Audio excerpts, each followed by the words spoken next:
أعوذ بالله من الشيطان الرجيم.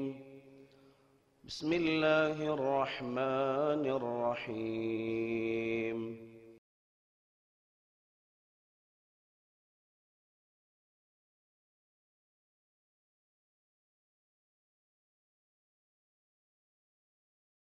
السلام عليكم ورحمة الله وبركاته.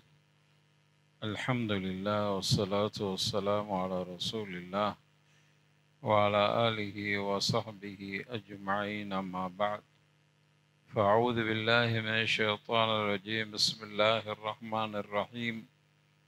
يا أيها الذين آمنوا اتقوا الله حق تقاته ولا تموتن إلا وأنتم مسلمون. رب اشرح لي صدري ويسر لي أمري واحلل عقدة من لساني يفقهوا قولي.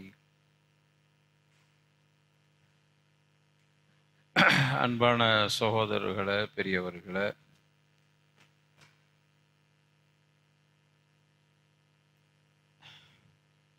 இமாம் இப்னுல் ஹஜர் அல் அஸ்கலானி ரஹிமஹுல்லா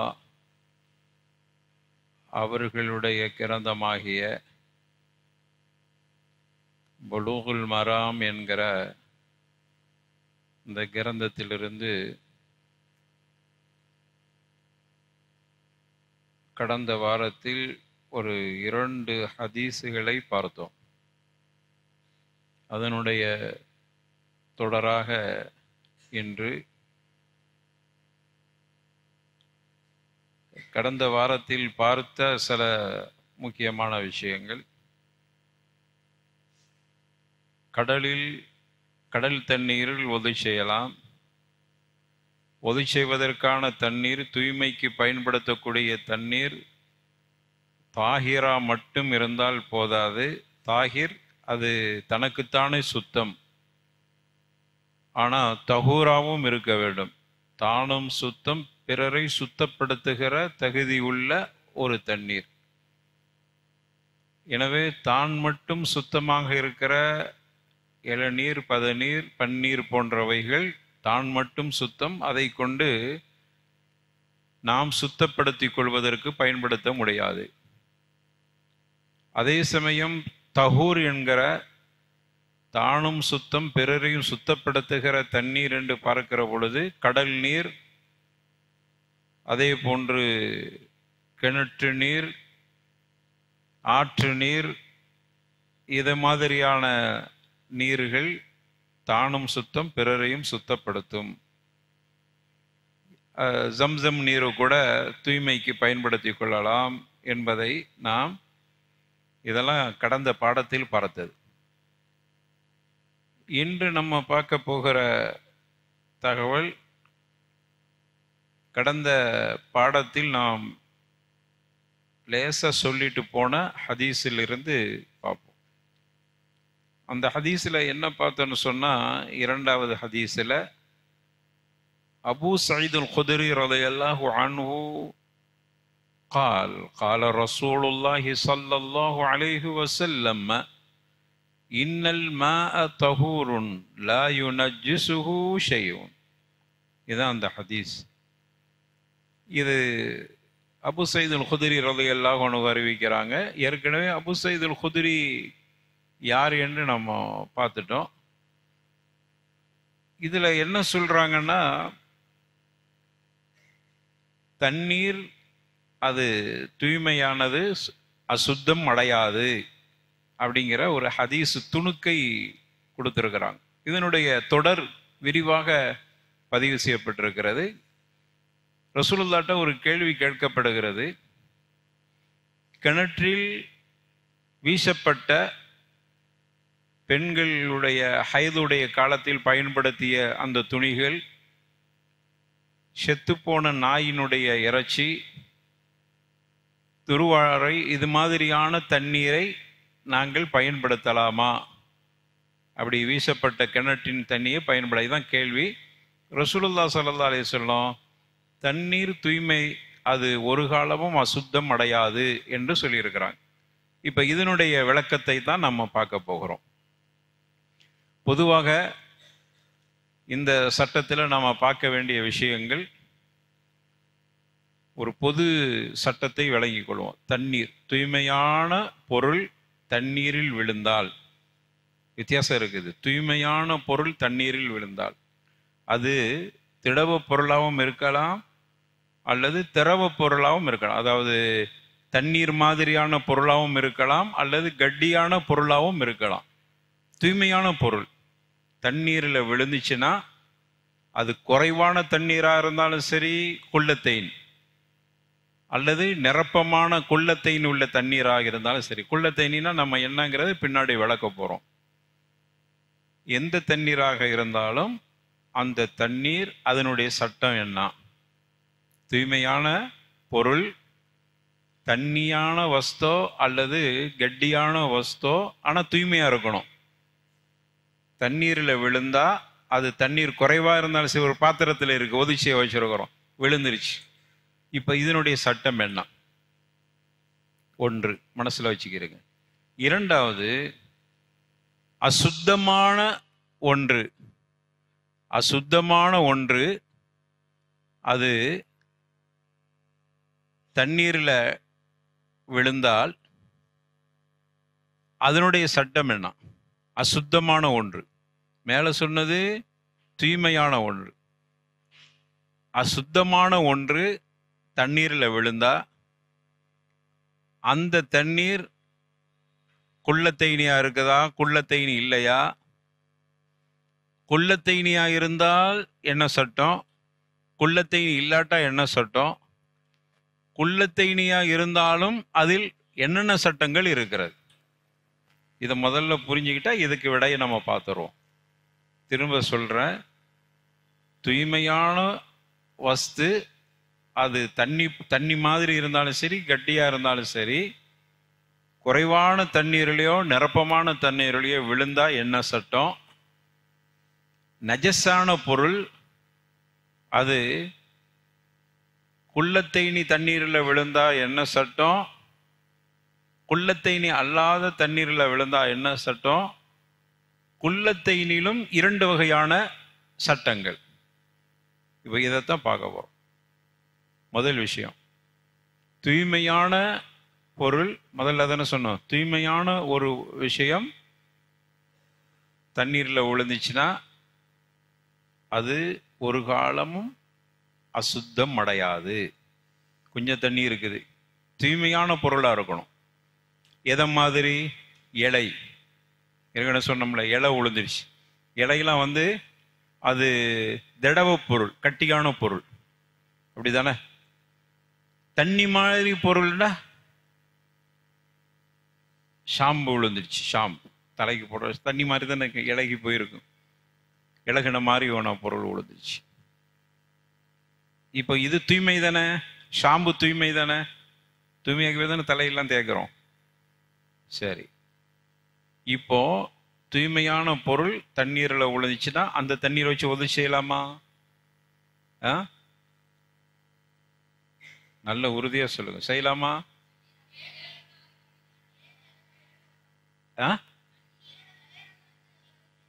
மாஷா அல்லாஹ். அது குறைவாக விழுந்தா பிரச்சனை இல்லை, அதை வச்சு உதவி செய்ய. சுத்தமான பொருள் தானே விழுந்திருக்கு.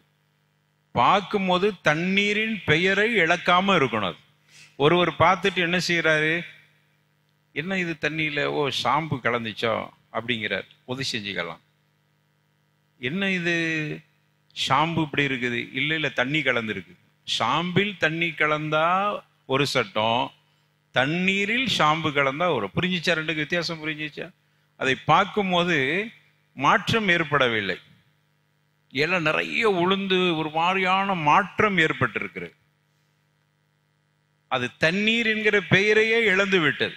யாரும் பார்த்துட்டு தண்ணீர்னு சொல்ல மாட்டேங்கிறான். அப்படி இருந்தால் அது தூய்மையான பொருள் விழுந்தாலும் தண்ணீர் என்கிற பெயரை இழந்த காரணத்தால் அதை சுத்தத்துக்கு பயன்படுத்த முடியாது.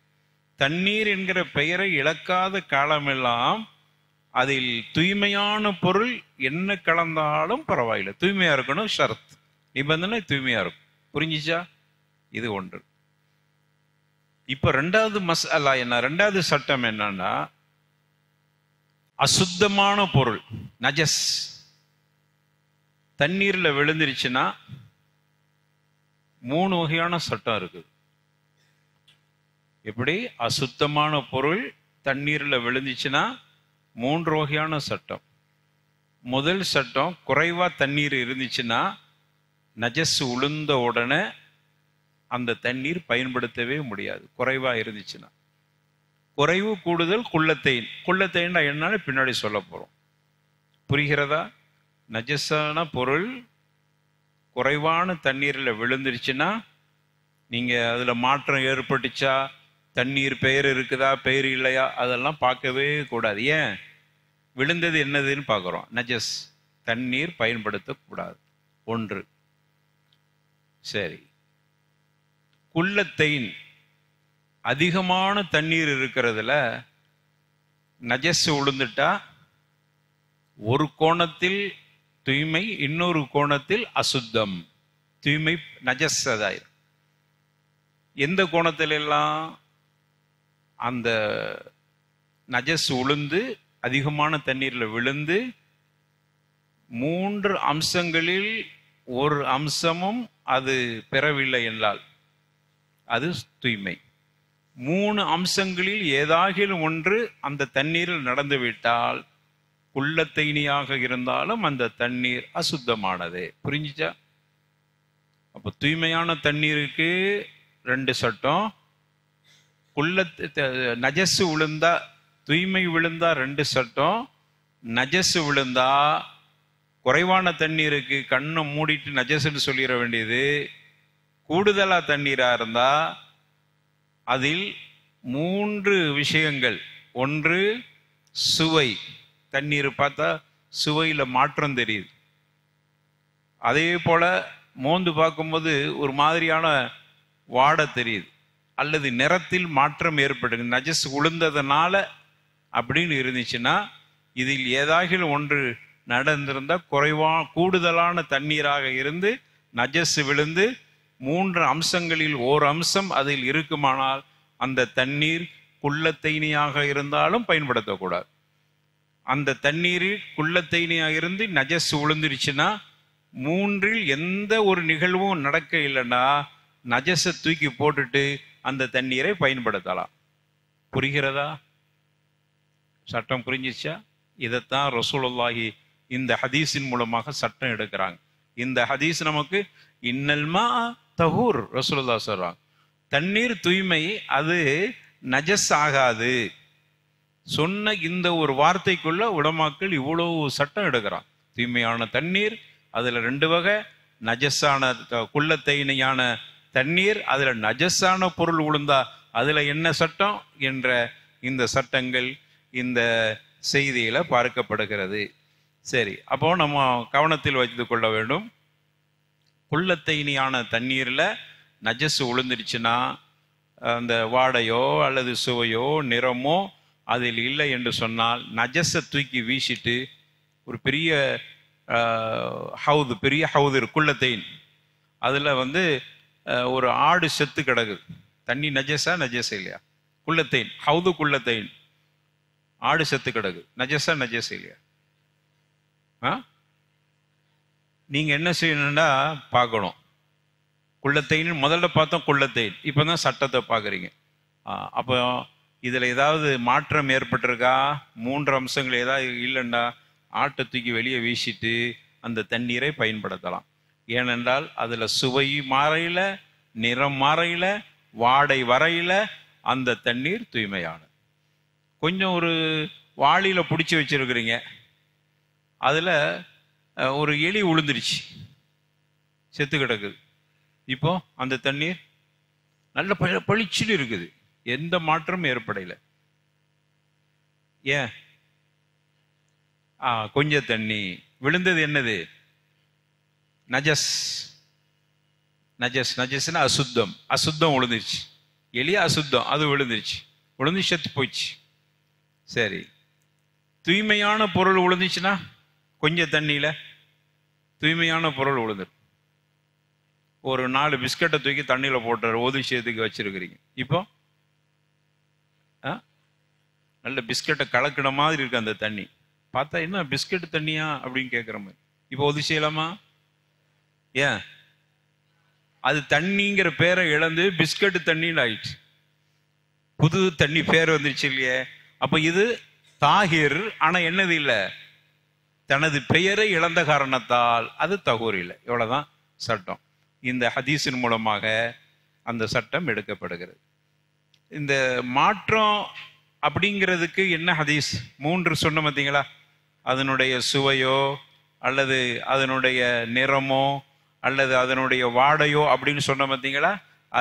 அதுக்கு என்ன ஹதீஸ்னா, இமாம் மஸ்கலானி ரஹிமஹுல்லா 3வது புலூகுல 3வது ஹதீஸாக அவங்க சொல்றாங்க, அன் அபி உமாமத்தல் பாஹிலி ரலியல்லாஹு அன்ஹு.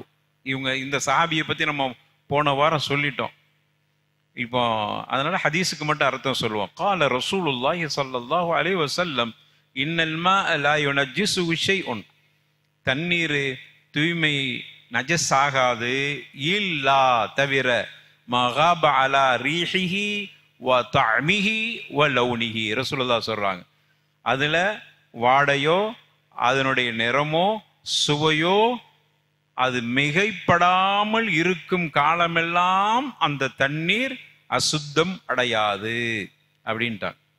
அந்த 3ம் மிகைப்படாம அது என்ன செய்யக்கூடாதுன்னா, அது கூடுதலாக இல்லாத வரைக்கும் அந்த தண்ணீரை பயன்படுத்தி கொள்ளலாம். இமாம் பைஹக்கி ரஹிமஹுல்லா சொல்றாங்க, அல் மாஉ தஹூருன். ரசூலுல்லாஹ் சொன்னதாக பதிவு செஞ்சிருக்கிறாங்க. இல்லா அந்த தகய்யர ரீஹுஹு அவ் தஅமுஹு அவ் லௌனுஹு. அவங்களும் அதையே இந்த ஹதீஸை பதிவு செய்கிறாங்க. அதில் மாற்றம் அடைகிறது அப்படிங்கிற வார்த்தையை பயங்காங்க. மிகைக்கிறதுனாங்க மாற்றம் அடையுது. அது வாடை தண்ணீர் மாற்றம் அடைந்து விட்டது. இந்த 3 அம்சங்கள் மாற்றம் அடையாமல் இருக்கும் காலமெல்லாம் அது நஜஸ் இல்லை. அடைஞ்சிருச்சுன்னா அது நஜஸ் ஆகிவிடும். அதை தூய்மைப்படுத்தக்கூடாது. இதுதான் அதற்குண்டான ஆதாரம். இப்போ அடுத்த இமாம் மஸ்கலானி ரஹிமஹுல்லா அடுத்த ஹதீஸ் என்னன்னா, குல்லத்தைனியை பற்றி சொல்றாங்க. குல்லத்தைனி நம்மள அது என்னது, அதுக்கு அளவு என்ன, குல்லத்தைனிங்கிறது எந்த அடிப்படையில் முடிவு செய்யப்படுது அப்படிங்கிறதுக்கு ஹதீஸ் பதிவு செய்கிறாங்க. அன் அப்துல்லாஹி இப்னு உமர் ரலியல்லாஹு அன்ஹு கால். புலூகுடைய 4வது ஹதீஸ் புலூகுல் மராம்ல. கால ரசூலுல்லாஹி ஸல்லல்லாஹு அலைஹி வஸல்லம் இதா கானல் மாஉ குல்லத்தைனி லம் யஹ்மிலில் ஹபஸ்.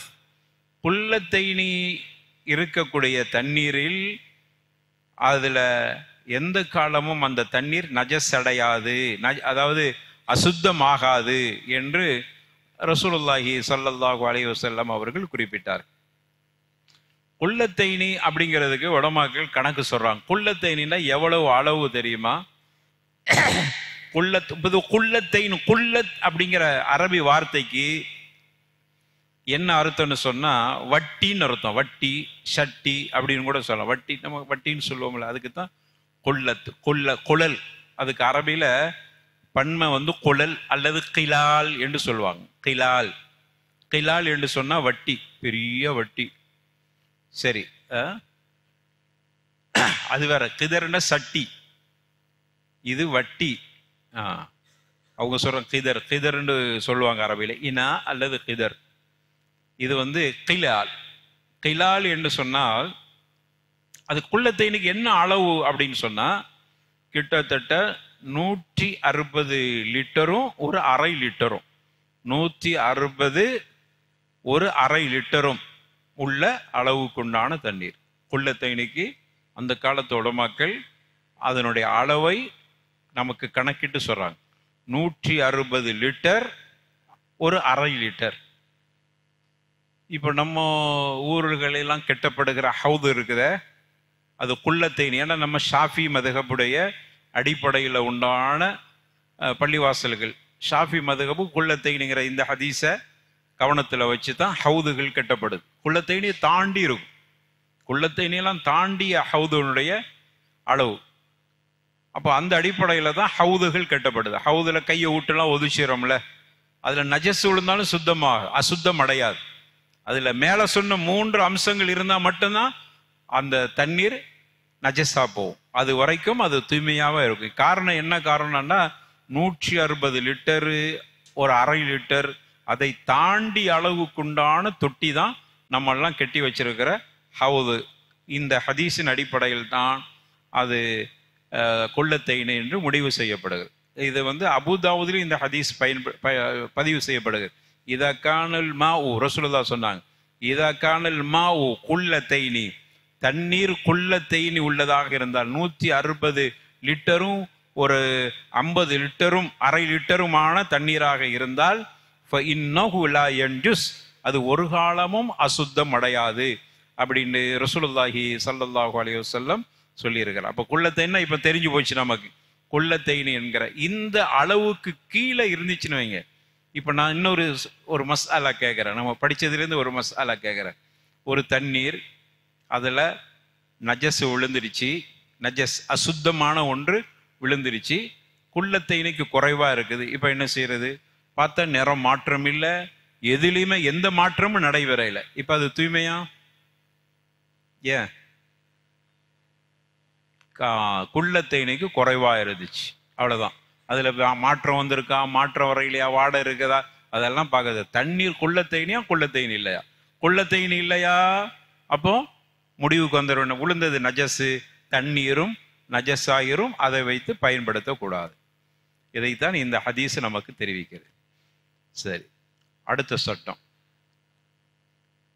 இமாம் அஸ்கலானி ரஹிமஹுல்லா அடுத்து 5வது ஹதீஸாக பதிவு செய்கிறாங்க.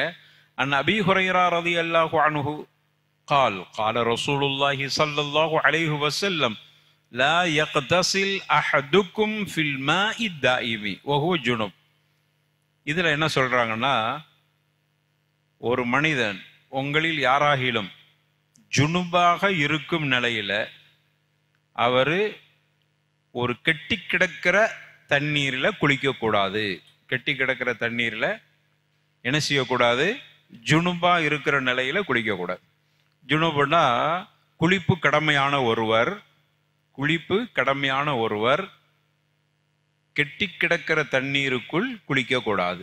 முஸ்லிம்ல வரக்கூடிய செய்தி. அதே போல இன்னொரு செய்தி புகாரியில வருகிறது, லா யபுலன்ன அஹதுக்கும் ஃபில் மாஇ தாயிமி அல்லதி லா யஜ்ரி. ஒரு தண்ணீர் கெட்டி கிடக்கிறது, அதில் உங்களில் யாரும் சிறுநீர் கழிக்க வேண்டாம். எப்படிப்பட்ட கெட்டி கிடக்கிற தண்ணி என்றால் அது ஓடவே முடியாத அப்படியான ஒரு தண்ணீர். ரொம்ப தெளிவாக சொல்றாங்க, கெட்டி கிடக்கிற தண்ணி ஓட முடியல, அதனால தான் அது கெட்டி கிடக்கிற தண்ணி. அப்படியான தண்ணீரில் சும்ம யக்தஸிலு ஃபீஹி, அதில் குளிக்கிறது. ஒலி முஸ்லிமின் மின்ஹு, பாருங்க 2 வகையான ரிவாயத். முஸ்லிம்ல யக்தஸிலு ஃபீஹின்னு வருது புகாரியில், முஸ்லிம்ல யக்தஸிலு மின்ஹு. அரபியில் ஒரு சின்ன வார்த்தைக்கு எவ்வளோ பெரிய அர்த்தம் பாருங்க. யக்தஸிலு ஃபீஹி அப்படின்னா ஒரு அர்த்தம், யக்தஸிலு மின்ஹுன்னா ஒரு அர்த்தம். அர்த்தம் அப்படியே மாறி போகுது. யார் சொல்றா? யக்தஸிலு ஃபீஹி, ஃபீஹி யக்தஸிலு மின்ஹுன்னா அவ்வளோதான். பார்த்தீங்களா? ஃபீஹி மின்ஹுல இவ்வளவு அர்த்தம் இருக்கு. அதில் இருந்து குளிப்பனா அதில் முங்கி குளிக்கிற. ஒரு கெட்டி கிடக்கிற தண்ணீர், அதில் சிறுநீர் கழிக்காதீங்க.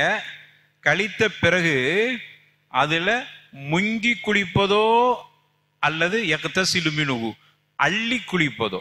நீங்கள் முங்கி குளிக்கிறதுன்னு தப்பு. அப்போ சரி, அள்ளிட்டு போய் வெளியில் வச்சு குளிக்கலாமா? குளிக்கக்கூடாது. ரெண்டுமே செய்யக்கூடாது. அதை ரசூலுல்லாஹி ஸல்லல்லாஹு அலைஹி வஸல்லம் தடுத்திருக்கிறார்.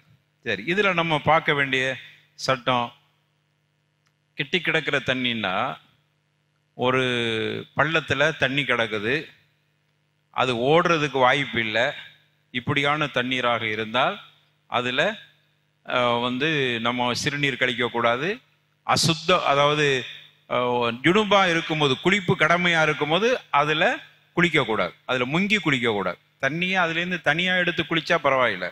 அப்போ சிறுநீர் கழிச்சிட்டு அதிலேயே குளிக்கக்கூடாது, சிறுநீர் கழிச்சிட்டு அதிலேயே குளிக்கக்கூடாது. அடுத்தது என்ன செய்யக்கூடாது? அதை ஜுனுபா இருக்கும்போது அதில் நம்ம முங்கி குளிக்கக்கூடாது. சரி, இப்போ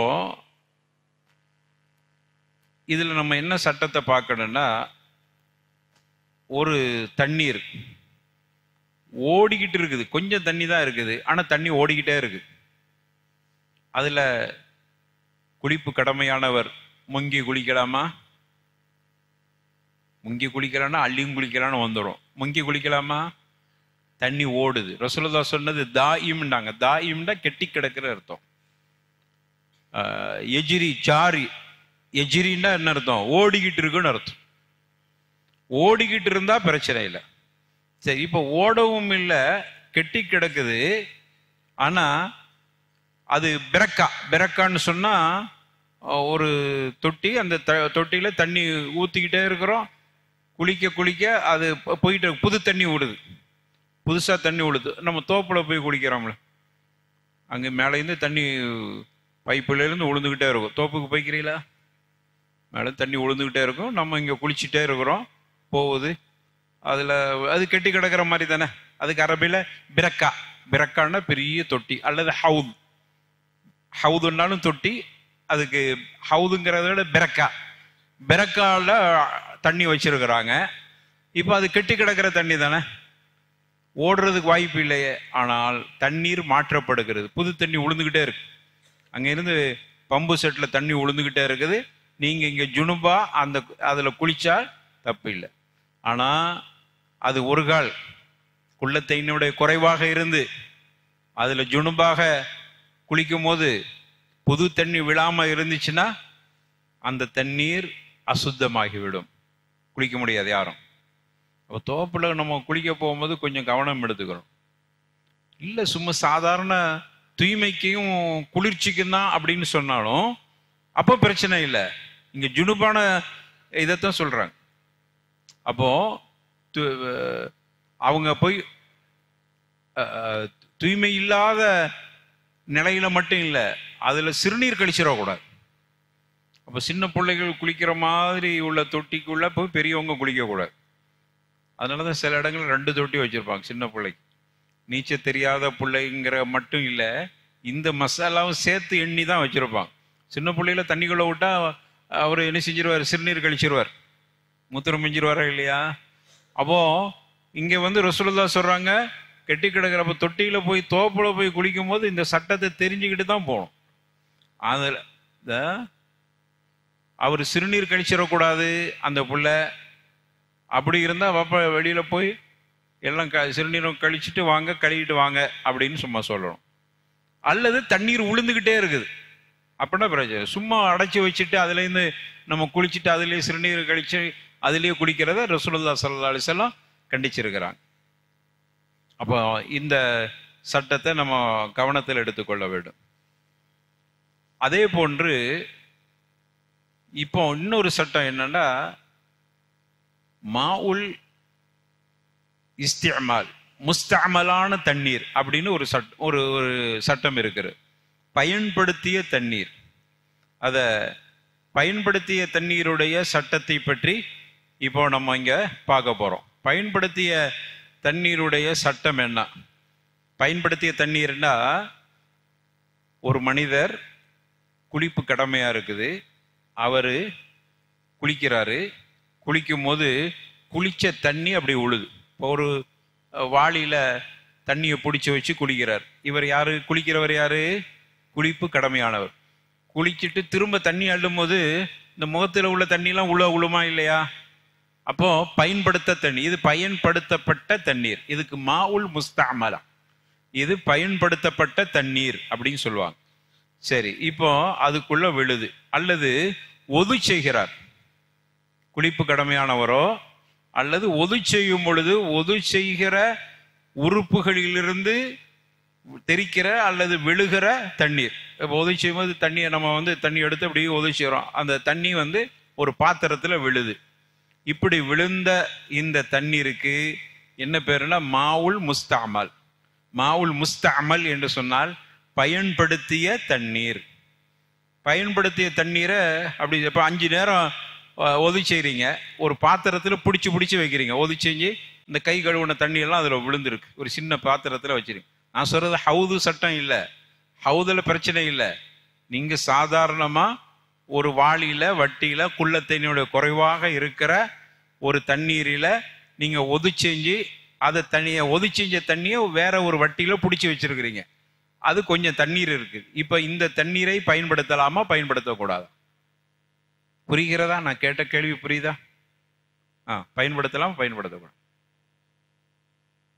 பயன்படுத்துறதுனா நீங்க ஒதுச்சுறதுக்கு மட்டும் இல்லை, பாத்ரூம் போயிட்டு கழுகுறதுக்கு பயன்படுத்துறது சேர்த்து தான். அதுக்கும் அந்த என்ன தண்ணி வேணும்? தாகிர் தண்ணி இல்லை, என்ன வேணும்? தகூர் தண்ணி வேணும்.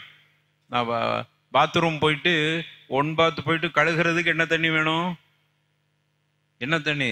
தகூர். தாகிர் போதாது. தகூர். தாகிர்னா என்ன தண்ணி? பதநீர். பதநீர் தாகிர் தானே, அது தண்ணீர் தானே. பதநீரை வச்சு கழுகலாமா? சுத்தமாகாது, நஜஸ் ஆகிரும். அப்போ தகூர் ரொம்ப முக்கியமானது. இப்போ கேள்வி என்னன்னா, ஒதுச்செஞ்சு தண்ணீர் பிடிச்சி அது ஒரு வாளியில வச்சிருக்கிறோம். பாத்ரூம் போயிட்டு கழுகுற அளவுக்கு உண்டான அளவுக்கு தண்ணி இருக்கு, அதை வச்சு பயன்படுத்தலாமா? இதான் கேள்வி. புரியுதா? அது பயன்படுத்துறது ஒதுச்சிறது எல்லாம் சேர்ந்து வந்துடும். இல்ல குள்ளத்தேனி இல்லை, அதுல ஒன்றும் குள்ளத்தேனிலாம் பார்க்க தேவையில்லை. ஒரு விஷயம் மட்டும் பார்க்கணும், அதுல அதை பயன்படுத்தலாம். மேல ஒரு சட்டம் சொன்னமே, ஒரு தண்ணீரில் 3 அம்சங்கள் சொல்லியிருக்கிறோமா இல்லையா? அந்த சட்டம் இங்க வந்துடும். நீங்க பயன்படுத்தின தண்ணீரை சேர்த்து வச்சிருக்கிறீங்க, அதை மீண்டும் பயன்படுத்தலாமான்னு சொன்னா அந்த தண்ணீர் அது குள்ள தேனியை அப்படின்னு வந்துட்டா சட்டம் வேற, ஹவுதுடைய சட்டம் வந்துடும். அதனால குள்ள தேனி இல்லை, குறைவான தண்ணி தான் அது. அப்ப இங்க என்ன பார்க்கணும்னா, அந்த தண்ணீரில் நான் பயன்படுத்திய தண்ணீர் என்கிற காரணத்தால் அதுல சுவையில் மாற்றம் ஏற்பட இல்லை, அதுல நிறம் மாற்றம் இல்லை, பார்க்குறோம் நிறம் மாற்றம் இல்லை, வாட வரையில. ஒரு கால் அதில் 3இல் ஏதாவது ஒன்று வந்திருந்தா, அது ஏற்கனவே தண்ணீரிலே அந்த வாடை இருந்துச்சுன்னா அது வேற சட்டம். நான் பயன்படுத்தியனால் அந்த தண்ணீரில அந்த வாடை வந்திருக்கு, கையை கழுவி ஊற்றி வச்சிருக்கிறேன், அந்த தண்ணீரில் மோந்து பார்த்தா ஒரு வாடை வருது. நான் பயன்படுத்துறதுக்கு முன்னாடி உள்ள தண்ணீரில் மோந்து பார்த்தா வாடை இல்லை. அப்போ பிரச்சனை எதில் இருக்குது? என்னுடைய கழுகிய அந்த ஏதோ ஒன்று கையில் உள்ளதோ ஏதோ ஒரு அழுக்கு தான் அதனுடைய வாடை. அப்படி இருந்தால் அந்த தண்ணீரை பயன்படுத்தக்கூடாது. புரிஞ்சா? அதுக்கு பேர் என்ன? அந்த தண்ணீருக்கு பேர் என்ன? மாஉல் முஸ்தஅமல், பயன்படுத்திய தண்ணீர். ஃபர்தான குளிப்பு கடமையான குளிப்பை குளித்து அதிலிருந்து எஞ்சிருக்கிற தண்ணி ஒது செய்கிற பொழுது அதிலிருந்து கழுகப்பட்ட தண்ணீர்கள், அதை கொண்டு நாம் தூய்மைக்காகவோ மீண்டும் ஒது செய்வதற்கோ அந்த தண்ணியை பயன்படுத்தலான கண்டிப்பா பயன்படுத்தலாம். ஆனால் 3 அம்சங்களில் ஒன்று நிகழாம இருக்கணும். அதுல வாடை அல்லது தண்ணீருடைய நிறம் அல்லது தன்னுடைய சுவை, இந்த 3இல் எந்த ஒன்றும் நடக்க இல்லைன்னா அந்த தண்ணீரை பயன்படுத்தி கொள்ளலாம். இது நீங்க குள்ளத்தேனி இல்லையான்னு பார்க்க தேவையில்லை. அப்படி குள்ளத்தேனியா இருந்தா பிரச்சனையே இல்லையா, அது கேள்வியே வராது. இதுக்கு என்ன ஆதாரம்? புகாரியிலேயே ஒரு ஹதீஸ் ஆதாரமா எடுத்திருக்கிறாங்க. ரசூலுல்லாஹி ஸல்லல்லாஹு அலைஹி வஸல்லம் இதா தவல்ல நபி ஸல்லல்லாஹு அலைஹி வஸல்லம் காது யக்ததிலூன அலா வுதுஹி. சஹாபாக்கள் ரசூலுல்லாஹ் ஒது செய்து அதிலிருந்து மிச்சம் இருக்கிற அந்த தண்ணீரை பயன்படுத்திய தண்ணீரை பெறுவதற்கு மீண்டும் அதை எடுத்துக்கொள்வதற்கு போட்டி போடுவார்கள். இதுதான் சட்டம். இதுல இருந்து என்ன சட்டம்? அப்ப நம்ம கேள்வி, ரசூலுல்லாஹ்வுடைய பரக்கத்து அப்படின்னு சொல்ல வந்தா, பரக்கத்துன்னா தனியா குறிப்பிட்டிருப்பாங்க. பரக்கத்துன்னு பார்க்கிற சட்டம் இல்லை இது. பயன்படுத்திய தண்ணீர் கூடாதுண்டா அப்போ அதை ரசூலுல்லாஹ் தடுத்திருப்பாங்களே. தடுக்காததுனால இதை வச்சு உலமாக்கள் நமக்கு சட்டம் எடுக்கிறாங்க. பயன்படுத்திய தண்ணீரை நாம் மீண்டும் பயன்படுத்தலாம், அதுல வாடையோ சுவையோ நிறமோ மாற்றம் ஏற்படாத வரைக்கும். புரிகிறதா? இது ஒரு சட்டம். இதைத்தான் மாஉல் முஸ்தஅமல் என்று சொல்வார். அடுத்து அஸ்கலானி ரஹ்மத்துல்லாஹி அலைஹி 6வது ஹதீஸ்ல ஒரு சட்டத்தை இங்க சொல்றாங்க. கணவன் மனைவி அவங்க யாராகிலும் ஒருவர் குளித்து விட்டு மிச்சம் வைக்கிற தண்ணீர்ல குளிக்கலாமா? கடமையான குளிப்பு. ஒரு தொட்டி, ஒரு பெரிய வாளியில தண்ணீர் இருக்குது. மனைவி கணவன் குளிக்கிறார், குளிச்ச பிறகு மிச்சம் இருக்கிற தண்ணீரை மனைவி வந்து குளிக்கலாமா? 3 அம்சமா? இது வந்து அந்த தண்ணீரை வந்து நம்ம குளிக்கிற விஷயத்துல கூடுமா கூடாதாங்கிறது மட்டும்தான். நஜஸ் ஆயிட்டா இல்லையாங்கிறது தான் நீங்க சொல்றது பார்க்கணும். இங்க நஜஸுக்கு பிரச்சனை இல்லை, கூடுமா கூடாதா அப்படின்னு சொல்லி பார்க்கும்போது இங்க 6வது ஹதீஸாக பதிவு செய்யறாங்க. அரஜுலின், ஒரு மனிதர் பதிவு சொல்கிறார், சஹிபன் நபி ஸல்லல்லாஹு அலைஹி வஸல்லம், அது ரசூலுல்லாஹ்வுடைய தோழர்களில் ஒருவர். நஹா ரசூலுல்லாஹி ஸல்லல்லாஹு அலைஹி வஸல்லம், ரசூலுல்லாஹ் தடுத்தார்கள், அயக்தஸிலல் மர்அத்து பிஃபத்லி அர்ரஜுலு அவிர் ரஜுலு பிஃபத்லில் மர்அ, கணவன் குளிச்சிட்டு மிச்ச வைக்கிற தண்ணீரை மனைவி குளிப்பதற்கும், மனைவி குளித்துவிட்டு மிச்ச வைக்கிற தண்ணீரை கணவன் குளிப்பதற்கும் ரசூலுல்லாஹ் தடுத்தார்கள். அப்படி குடிக்கணும்னு ஆசைப்பட்டா ஒல் யக்தரிஃபா ஜமீஅன், ஒரே நேரத்தில் இருவர்களும் ஒன்றாக சேர்ந்து குளிக்கட்டும். ஒரு வாளியில தண்ணியை வச்சுக்கிட்டு மனைவி அந்த பக்கத்திலிருந்து ஊத்தட்டும், கணவன் இந்த பக்கத்திலிருந்து ஊத்திக்கிறட்டும். இவர் குளிச்சுட்டு மிச்சம் வச்சதை அந்த பொம்பளை வந்து குளிக்க கூடாது, அந்த பொம்பளை குளிச்சுட்டு மிச்சம் வைக்கிறத இவர் போய் குளிக்க கூடாது அப்படின்னு ரசூலுல்லாஹ் ஸல்லல்லாஹு அலைஹி வஸல்லம் சொன்னாங்க. ஒரு சஹாபாக்களில் ஒரு மனிதர் அறிவிக்கிறார். அதே போன்று இப்ப நம்ம முடிக்கல, இந்த சட்டத்தை முடிக்கல. அடுத்து ஒரு ஹதீஸ், அதுல எப்படி வருதுன்னு பாருங்க. அனிபனி அப்பாஸ் ரலியல்லாஹு அன்ஹுமா அன்ன நபிய ஸல்லல்லாஹு அலைஹி வஸல்லம் கான யக்தஸிலு பிஃபத்லி மைமூனத ரலியல்லாஹு அன்ஹா, ரசூலுல்லாஹ் ஸல்லல்லாஹு அலைஹி வஸல்லம் அவர்கள் மைமுனா ரலியல்லாஹு அன்ஹா அவங்க குளிச்சிட்டு வச்ச தண்ணியில ரசூலுல்லாஹ் குளிச்சாங்க. புரிகிறதா? அதே போன்று இன்னொரு ஹதீஸ்ல பார்க்கிறோம், இக்தஸல பஅது அஸ்வாஜி நபி ஸல்லல்லாஹு அலைஹி வஸல்லம் பி ஜஃப்னா ஃபஜாஅ லியக்தஸில மின்ஹா ஃபகாலத் இன்னி குன்து ஜுனுபன் ஃபகால இன்னல் மாஅ லா யுஜீப். ஒரு முறை ரசூலுல்லாஹ் ஸல்லல்லாஹு அலைஹி வஸல்லம் மனைவிமார்கள்ல ஒருத்தவங்க ஒரு ஒரு பாத்திரத்துல இருந்த தண்ணீரை குளிச்சிட்டு வச்சிருந்தாங்க. அப்போ ரசூலுல்லாஹ் வந்து குளிக்க வர்றாங்க. வரும்போது அந்த மனைவி சொன்னாங்க, நான் வந்து தொடக்கா இருந்தேன், குளிப்பு கடமையாக இருந்து குளிச்சுட்டு வச்சிருக்கிற தண்ணி அதுலயா போய் நீங்க குளிக்க போறீங்க அப்படின்ட்டு ரசூலுல்லாஹ்ட்ட கேட்டா, அப்ப ரசூலுல்லாஹ் சொன்னாங்க, தண்ணீர் வந்து அசுத்தம் அடையாதே அப்படின்னு சொன்னாங்க. 2-3 ஹதீஸ் பார்த்துட்டோமா? ஒரு ஹதீஸ் என்ன சொல்லுது?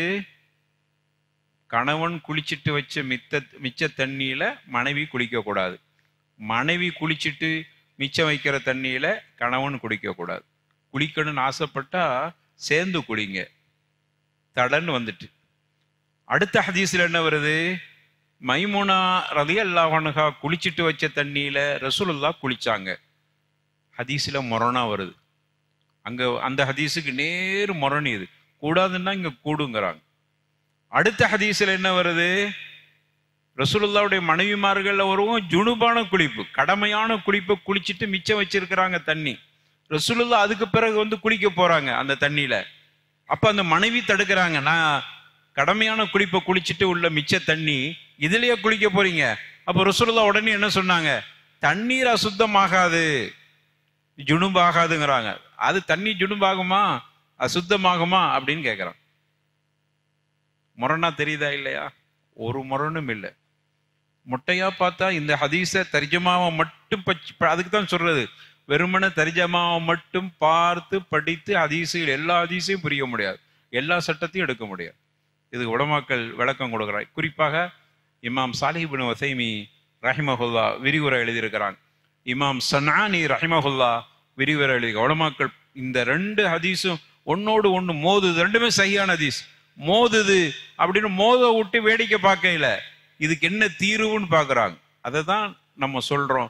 குரானுக்கும் ஹதீஸுக்கும் சஹீஹான ஹதீஸுகள் குரானுக்கு மோதுற மாதிரி இருந்தாலும் சரி, ஹதீஸ் சஹீஹான்னு பாருங்க. மோதுற மாதிரி ஏன் பார்க்குறீங்க? அதுக்கு விளக்கம் இருக்குது. அந்த விளக்கத்தை நமக்கு எப்படி சஹாபாக்கள் கொடுத்துருக்கிறாங்களோ அந்த ஃபஹ்மு சஹாபா, அந்த விளக்கத்தின் அடிப்படையில் நம்ம பார்த்தோம்னா அது கண்டிப்பாக தீர்வு கிடைக்கும். சரி, இதுல என்ன விளக்கம் அப்படின்னா, இதுல எந்த முரணும் இல்லை. இங்கு தடுக்கப்பட்டிருக்கிறது என்று சொன்னா, ரசூலுல்லாஹ் தடுத்தாங்க, ஒருத்தவங்க குளிச்சுட்டு மிச்சம் வைக்கிறது இன்னொருத்தவங்க குடிக்க கூடாது அப்படிங்கிறத நம்ம எடுத்துக்கொண்டா, அந்த தடைக்கு பேர் என்ன தெரியுமா? ஹராம் என்கிற தடை அல்ல, தடைக்கு வழிகாட்டுதல் என்கிற தடை. வழிகாட்டுறதுல ஒரு தடை செஞ்சிருக்கிறான். என்னன்னு சொன்னா, நீங்க தனித்தனியா குளிக்காதீங்க, சேர்ந்து குளிங்க. அதைத்தான் ரசூலுல்லாஹ். ஒரு மனைவி குளிச்சுட்டு மிச்சம் வைக்கிறத கணவன் போய் குளிக்கிறது அப்படிங்கிறது அதை செய்யாதீங்க, 2 பேருமே சேர்ந்து குளிங்க. இதுல என்ன சட்டம் சொல்ல வர்றாங்கன்னா, நஜஸா பயன்படுத்தலாமா பயன்படுத்தக்கூடாதா அதை சொல்ல வரையில, அந்த தடையை சொல்லல. புரியுதா? அந்த தடையை சொல்லல. அப்போ இங்க தடுத்தது என்ன தடைன்னா, நீங்க தனித்தனியா குளிக்காதீங்க, 2 பேரும் சேர்ந்து குளிங்க. அதனால் உங்களுக்கு மத்தியில 2 விஷயம் நடக்கும். ஒன்று தண்ணீர் மிச்சம், இன்னொன்னு உங்களுக்குள் முஹப்பத்து கூடுது. கணவன் மனைவிக்குள்ள முஹப்பத்து கூடுது. ரசூலுல்லாஹ் சாப்பிட்டுட்டு, ஆயிஷா நாயி சாப்பிட்டுட்டு மிச்சம் வச்சதை ரசூலுல்லாஹ் சாப்பிடுவான். ஆயிஷா நாயி ஒரு இறைச்சி எடுப்பேன், என்னைக்காவது இறைச்சி சாப்பிடுவோம். ஆயிஷா நாயே சொல்றாங்க, சஹீஹ் முஸ்லிம்ல பதிவு செய்யப்பட்டிருக்கிறது, நான் இறைச்சியை எடுப்பேன், கறியை எடுத்து கடிச்சிட்டு வைப்பேன். நபிகள் நாயகம் நான் கடிச்சிட்டு வச்ச அந்த இறைச்சியை எடுப்பார்கள், எடுத்து நான் எங்கு வாய் வைத்து கடித்தனோ அதை எடுத்து ரசூலுல்லாஹ் வாய் வைத்து கடிப்பார். இதுல என்ன சட்டம்? முஹப்பத். ரசூலுல்லாஹ் ஸல்லல்லாஹு அலைஹி வஸல்லம் தன்னுடைய மனைவியை நேசிக்கிறாங்க, அங்க எச்சிலாம் பார்க்கல. அதே போன்று நான் குடித்துட்டு ஒரு பானத்தை குடிச்சிட்டு வைப்பேன், நபிகள் நாயகம் அதை எடுப்பாங்க, எடுத்து நான் எங்கு வாய் வைத்து குடித்தனோ அதே இடத்த ரசூலுல்லாஹ் வாய் வைத்து விடுவோம். இது 2 விஷயம் நடக்குது. ஆயிஷா நாய் எங்க வாய் வச்சு குடிக்கிறாங்க, எங்க வாய் வச்சு கடிக்கிறாங்கிறத ரசூலுல்லாஹ் பார்க்கறாங்க. மொபைலை பார்த்துக்கிட்டே சாப்பிடையில, மொபைலை பார்த்துட்டு குடிக்கையில. நபிகள் நாயகம் நம்ம அப்படிதானே சாப்பிட்றோம், மனைவி எங்க எதனா சாப்பிட்டோன்னு அவளுக்கு இவனுக்கே தெரிய மாட்டேங்குது. சாப்பிட்டு என்னங்க சாப்பிட்டீங்க, டேஸ்டா இருந்ததா? மீனாக்குனா எனக்கு ஒன்றும் தெரியல. ஏன் மொபைலை பார்த்தா என்ன தெரியும்? மீனுக்கும் கறிக்கும் வித்தியாசம் தெரியாது. அப்போ நம்முடைய சிந்தனைகள், நபிகள் நாயகர் ஸல்லல்லாஹு அலைஹி வஸல்லம் இங்க தடுக்கிறாங்க. எதை தடுக்கிறாங்க? உலமாக்கள் எழுதுறாங்க, இது முரண்டு பார்க்காதீங்க. முரணுண்டா அது நபிகள் நாயகம் சேர்ந்து குளிக்கிறது அப்படிங்கிறது அதுல சொல்லியிருக்க மாட்டாங்களே. சரி, அப்ப நஜஸ்ண்டா எல்லாமே நஜீஸால ஆயிருக்கணும். சேர்ந்து குளிச்சா பரவாயில்லை, தனித்தனியா குளிக்காதீங்கன்னா அப்ப எப்படித்தான் அதை சிந்திக்கணும்? முரண்டு சிந்திக்க கூடாது. இங்க இருவர்களும் சேர்ந்து குளித்தால் 2 நன்மை இருக்குது. ஒண்ணு தண்ணி மிச்சம், இன்னொன்னு முஹப்பத்து கூடுகிறது. குளிக்கும் பொழுதும் கூட இருவர்களும் சேர்ந்து குளிக்கிறார். சரி, இதை நான் ரொம்ப விரிவா சொல்லிட்டு போக முடியாது, சின்ன பிள்ளைங்க இருக்கிறீங்க. அப்போ இது அந்த அடிப்படையில தான் உலமாக்கள் இதற்கு விளக்கம் கொடுக்குறாங்க. இதுல இருந்து என்ன மசாயில் இல்லை, இதுல சுத்தமாயிட்டு அசுத்தமாயிட்டு அப்படிங்கிற சட்டம் இல்லை. அப்போ யாரு வேண்டாலும் எப்படி வேண்டுமானாலும் குளித்து கொள்ளலாம். இங்க இன்னொரு விஷயம், அன் ரஜுலின், நான் திரும்ப அழுத்தமா சொன்னேன், அன் ரஜுலின் சஹிப நபி ஸல்லல்லாஹு ரசூலுல்லாஹ்வுடைய தோழர்களில் ஒருவர் அறிவிக்கிறார். தோழர் பேர் சொன்னமா? பேர் சொல்லாட்டா அந்த செய்தி, அந்த ஹதீஸ் எப்படி எடுக்கிறது? பேர் சொல்லாட்டா அந்த ஹதீஸுக்கு பேர் என்ன தெரியுமா? மஜ்ஹூல், அறியப்படாதவர் அப்படின்னு அர்த்தம். யாருன்னே தெரியல அப்படின்னு ஹதீஸு கலை வல்லுநர்கள் சொல்றாங்க. அந்த அடிப்படையில் இந்த ஹதீஸை தள்ளி விட்டுட்டு போலாமா அப்படின்னு சொன்னா கண்டிப்பா முடியாது. ஏண்டா அது யாருக்கு மட்டும்தான் அந்த சட்டம்? சஹாபாக்களுக்கு கீழ் உள்ள ராவிகளுக்கு தான் அந்த சட்டம். சஹாபி அப்படிங்கிறது மட்டும் உறுதியா தெரிஞ்சிச்சுன்னா அது எந்த சஹாபியான பேரு தெரியன்ற அவசியமே இல்லை. ஏனென்றால் சஹாபாக்கள் அனைவர்களும் நீதமானவர்கள். அதனால சஹாபியுடைய பேரு தெரியாமலேயே நபிகள் நாயகத்தின் தோழர் அறிவிக்கிறார் என்று வந்தாலும் அந்த ஹதீஸை ஏற்றுக்கொள்ளலாம். இதுதான் உசூல். ஹதீஸுடைய கலை, ஹதீஸ் சம்பந்தப்பட்ட துறை சார்ந்த அறிஞர்கள் அதை உறுதி சொல்றாங்க. அடுத்து வரக்கூடிய தாபி அவருடைய பேரு தெரியணும், அடுத்து வரக்கூடிய ராவி அவரு பேரு தெரியணும். அவர்கள யாராவது ஆளு தெரியலன்னா அந்த ஹதீஸை ஏற்றுக்கொள்ள முடியாது. அது மஜ்ஹூல்மாங்க, அறியப்படாத ஹதீஸ் அப்படின்னு தள்ளி விட்டுருவாங்க. ஆனா சஹாபி அறியப்படாட்டாலும் சஹாபியின் மட்டும் தெரிந்தால் போதும், அந்த ஹதீஸை எடுத்துக்கலாம். அந்த வகையில தான் இந்த ஹதீஸ் பார்க்கப்படுகிறது. புரிகிறதா இதனுடைய சட்டம்? அப்போ இந்த ஹதீஸு முரணல்ல. இதில் இந்த ஒரு கருத்து இருக்கிற காரணத்தால் நபிகள் நாயகம் ஸல்லல்லாஹு அலைஹி வஸல்லம் அவர்கள் இந்த விஷயத்தை சொல்லியிருக்கிறார்கள். அதனால இது முரணா பார்க்க தேவையில்லை. கணவன் மனைவி இருவர்களும் சேர்ந்து குளிக்கிறது சிறந்தது. அப்படி இல்லாட்டா ஒரு வாளி தண்ணியில கணவன் குளிச்சுட்டு மிச்சம் வச்சா அதை மனைவி கடமையான குளிப்பை தான் சொல்றோம், கடமையான குளிப்பாரு. மனைவி குளிச்சுட்டு மிச்சம் வச்சா கணவனும் குளித்து கொள்ளலாம், அதில் எந்த தப்பும் இல்லை. சரி, 8வது ஹதீஸ். இமாம் அஸ்கலானி ரஹிமஹுல்லா பதிவு செய்கிற ஹதீஸ் என்னன்னா, நாய் சம்பந்தமான ஒரு ஹதீஸ். வஅன் அபீ ஹுரைரத ரலியல்லாஹு அன்ஹு கால் கால ரசூலுல்லாஹி ஸல்லல்லாஹு அலைஹி வஸல்லம் துஹூரு இனாஇ அஹதிக்கும் இதா வலக ஃபீஹில் கல்பு. ஒரு பாத்திரத்தில் நாய் வாய் விட்டுருச்சுன்னா, தண்ணி இருக்குது, பாத்திரத்தில் நாய் வாய் விட்டுருச்சுன்னா அதை தூய்மைப்படுத்துவதற்கு 7 முறை கழுக வேண்டும். ஊலாகுன்ன பித்துராப், அதில் முதன்மையாக அதில் ஒரு தடவை தண்ணீரை மணலை போட்டுக்கொள்ளணும். 7 தடவை கழுவணும், அதில் ஒரு தடவை மணலை போட்டு கழுகி கொள்ள வேண்டும் அப்படின்னு ரசூலுல்லாஹி ஸல்லல்லாஹு அலைஹி வஸல்லம் சொல்லியிருக்கிறாங்க. சரி, இதில் நம்ம அறிவியல் பூர்ணமாக உள்ள கருத்துக்களை எல்லாம் இங்கே நான் சொல்லணும்னு தேவையில்லை. இதில் மசாயில் என்ன, ஹுக்கும் என்ன அப்படிங்கிறத, இது நாயுடைய சட்டம் மட்டும் இல்லை. அப்போ ஒரு பாத்திரத்தில் ஒதுச்சி தண்ணி வச்சிருக்கிறோம், பூனை வாய் விட்டுட்டா என்ன, மனிதர்கள் அதில் குடிச்சிட்டு வச்சா அந்த தண்ணீருடைய சட்டம் என்ன, அதே போல் கோழி நம்ம ஒதுச்சிய தண்ணி வைக்க திடீர்னு காக்க தண்ணியை குடிச்சிருச்சு, ஹவுது இல்லை, ஹவுதுன்னா பிரச்சனையே இல்லை, குள்ளத்தைன்னு உள்ள தண்ணீரை நான் சொல்லல. சும்மா ஒரு இன்னைக்கு ஏன் அதை நம்ம திரும்ப சொல்லணும், அந்த காலத்தில் வாளியில் பிடிச்சி தான் ஒது செய்ய வேண்டியது, இப்போ அப்படி இல்லை, பைப்பை திறந்தா தண்ணி வருது. அதனால அதை சிந்தனை நமக்கு இல்லாமல் போச்சு. அந்த காலத்தில் அப்படி இல்லை, ஒரு சட்டியில் ஒரு வாளியில் ஒரு ஜொக்கில் தண்ணியை வச்சு தான் நம்ம ஒது செஞ்சுட்டு இருப்போம். அதுவும் கூட, அல்லது கையை விடுறதாக இருந்து கையை விட்டு முதல்ல கையை சுத்தம் பண்ணிட்டு அப்புறம் அதுக்குள்ளே பாத்திரத்துக்குள்ளே கையை விட்டு நம்ம ஒது செய்வோம். அதுக்கு ஒரு நியத்தெல்லாம் வச்சுக்கிடுவோம். என்ன நியத்து? கையை உள்ள விட்டு ஒது செய்கிறேன், ஷாஃபி மதஹப் அடிப்படையில் கையை உள்ள விட்டு ஒது செய்கிறேன் அப்படி நியத்து வச்சுக்கிட்டு செஞ்சுக்கிட்டா கூடுமாங்க. அப்போ இந்த மாதிரியான காலகட்டங்களில் இந்த மாதிரியான ஒரு நிலையில நாம் இருந்தால் அந்த சட்டத்தை நம்ம தெரிஞ்சு வச்சுக்கிறோம். அப்போ ஒரு தண்ணீர் இருக்குது, அந்த தண்ணீரில் ஒரு காக்கை குடிக்குது, ஒதுச்சியத்துக்கு வச்சிருக்கிறோம், ஒது செய்யறதுக்கு. அப்படி பூனை குடிச்சிருச்சு, பூனையோட எச்சு பட்டுருச்சா இல்லையா? நாய் வாய் வச்சுட்டுனா அந்த தண்ணியும் கீழே தண்ணி நஜசு, பாத்திரத்தையே 7 தடவை கழுவணும், அதில் ஒரு தடவை மண்ணு போட்டு கழுவணும். ஆனால் மற்றவைகளுடைய சட்டம் என்ன, அதுதான் இங்கே நம்ம பார்க்க போகிறோம். மற்றவைகள்னா நமக்கு அறிஞர்கள் 2 வகையாக பிரிக்கிறாங்க. சாப்பிடுவதற்கு அனுமதிக்கப்பட்ட மிருகங்கள், பறவைகள். நாம் அறுத்து சாப்பிடுவதற்கு அனுமதிக்கப்பட்ட மிருகங்கள், பறவைகள். இது ஒரு ஒதுச்சீடை தண்ணியில் வாய் வச்சிருச்சுன்னா அதுக்கு ஒரு சட்டம்.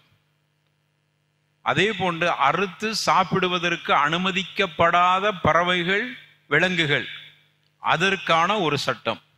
2ஆ பிரிக்கிறான். சில நேரங்களில் 2 ஆயிடுச்சா, 3வது அறுத்து சாப்பிடுவதற்கு அனுமதி இல்லாத சில மிருகங்களும் கூட வாய் விட்டால் அந்த தண்ணீரை தூய்மைப்படுத்தலாம். சிலது விதிவிலக்காகவும் இருக்கு. 3 சட்டம். ஒரு சட்டம் அறுத்து சாப்பிடுவதற்கு அனுமதி உள்ள மிருகங்களோ பறவைகளோ நாம் ஒது செய்ய வைத்திருக்கிற தண்ணீரில் வாய் விட்டால் அந்த தண்ணீர் தூய்மையானது. அதுல எல்லா உலமாக்களும் இஜ்மா, அனைவர்களும் ஒரே கருத்துல, எல்லாரும் ஒட்டுமொத்தமான கருத்து, அதுல எந்த இஃப்திலாஃபும் இல்லை. இப்போ உதாரணமா ஒதுச்சியத்துக்கு தண்ணி வச்சிங்க, கோழி தண்ணியை குடிக்குது. இப்போ நீங்க அதுல ஒது செய்யலாமா? ஒதுச்சியத்துக்கு முன்னாடி பார்க்கணும், கோழி அறுத்து சாப்பிடுவது கூடுமா கூடாதா? கோழிக்கறி கூடுமா? அப்போ தண்ணீர் குடிச்சா பரவாயில்லை. காக்க சரி, இப்போ அதைத்தான் நம்ம பார்க்க போறோம். சரி, ஆடு வந்து குடிக்குது, பூனை வந்து குடிக்குது. பூனைக்கறி சாப்பிடலாமா? கூடாது. பூனைக்கறி சாப்பிடக்கூடாது, தண்ணீர். சரி, இப்போ நீங்க 2 சட்டம் தான் தெரிஞ்சுக்கிறோம். எப்படி? அறுத்து சாப்பிடுறது, அவைகள் தண்ணீர்ல வாய் வச்சா கூடுமா கூடாதா? கூடும், கூடாது, ஒரு சட்டம். இன்னொரு சட்டம், அறுத்து சாப்பிட தடுக்கப்பட்ட, அறுத்து சாப்பிடுவதற்கு தடுக்கப்பட்ட ஹராமான சில மிருகங்களை அது வாய் விட்டால் விதிவிலக்கா ரசூலுல்லாஹ் அது கூடுன்னு சொல்லியிருக்கிறான். பூனை, நீங்க சொன்னீங்க பூனை நம்ம சாப்பிடக்கூடாது. ஆனா பூனை வாய் வச்சுச்சுன்னா அந்த தண்ணீரை பயன்படுத்தலாம், விதிவிலக்கா சொல்லியிருக்கான். 3 சட்டம்னு சொன்னல. ஒரு சட்டம், அறுத்து சாப்பிடுகிற பறவையோ மிருகங்களோ அவைகள் வாய் வச்சா அந்த தண்ணீர் சுத்தம், பொதுவா. இது பொதுவான இதுல யாரும் கருத்து வேறுபாடு சொல்லல. அடுத்து என்னன்னா, அறுத்து சாப்பிடுவதற்கு தடுக்கப்பட்டவைகள் வாய் வைத்தால் கூடாது, விதிவிலக்காக அறுத்து சாப்பிடுவதற்கு அனுமதிக்கப்படாத மிருகங்கள் வாய் வச்சா அந்த தண்ணீர் அசுத்தமாகாது, விதிவிலக்கு. எதையெல்லாம் விதிவிலக்கு பண்ணாங்க, எதை வந்து ரசூலுல்லாஹ் தடுத்தாங்க, ஏன்னு கேட்க முடியாது. அது ரசூலுல்லாஹ் சொன்னதுதான். ஆனா காரணம் சொல்லியிருக்கிறாங்க. இருந்தாலும் அதுல பெருசா நம்ம ஆராய்ச்சி செஞ்சுட்டு போக தேவையில்லை. அப்போ 3 வகையான சட்டத்தை இப்ப நம்ம பார்க்க போறோம்.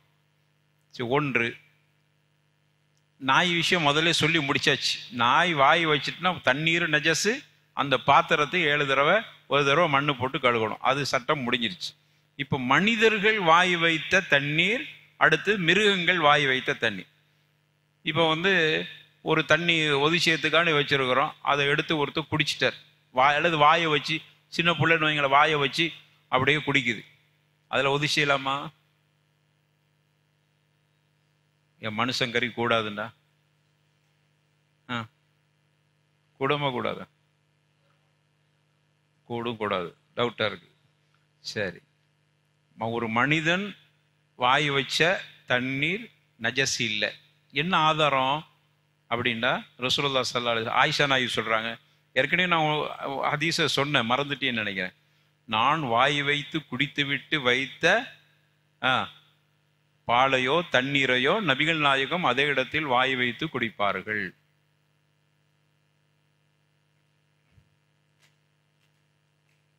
வாஹிர் தஅவானா அல்ஹம்துலில்லாஹி ரப்பில் ஆலமீன்.